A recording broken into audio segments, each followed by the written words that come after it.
পাঁচবারের বিশ্ব champion Brazil দলের coach হওয়ার স্বপ্নে আল হিলালের দায়িত্ব ছাড়লেন জর্জ জেসুস।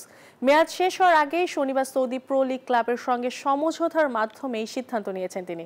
তবে জেসুসের আশায় জল ঠেলে দিতে পারেন কার্লো আনচেলত্তি কিংবা ব্রাজিলের আবেল পেরেইরা।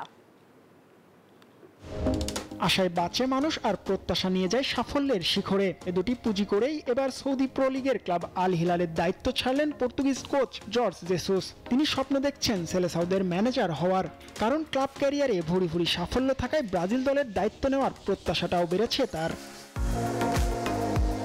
2023 সালের মাঝামাঝি আল হিলালের দায়িত্ব নেন জেসুস। ক্লাবটির সঙ্গে তার চুক্তি ছিল চলতি বছর জুন পর্যন্ত। তবে চুক্তি নবায়ন না করেই চাকরি ছাড়লেন এই কোচ। শনিবার ক্লাব কর্তাদের সঙ্গে বৈঠক শেষে এক্স হ্যান্ডেলে তার পদত্যাগের খবর নিশ্চিত করেছে আল হিলাল। 2 মৌসুম সৌদি ক্লাবের ডাগআউটে ছিলেন জেসুস। তার অধীনে গেল মৌসুমে 19তম লিগ শিরোপা ঘরে তোলে ক্লাবটি। এছাড়াও আল হিলালকে 2টি সৌদি আরব সুপার কাপ ও 1টি কিং কাপ জিতিয়েছেন এই পর্তুগিজ কোচ।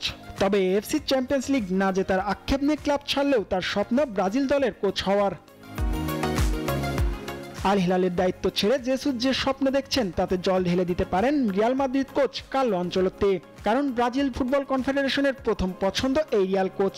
তাকে পাওয়ার জন্য 26 মে পর্যন্ত সিবিএফ অপেক্ষা করবে বলে জানিয়েছে ইএসপিএন।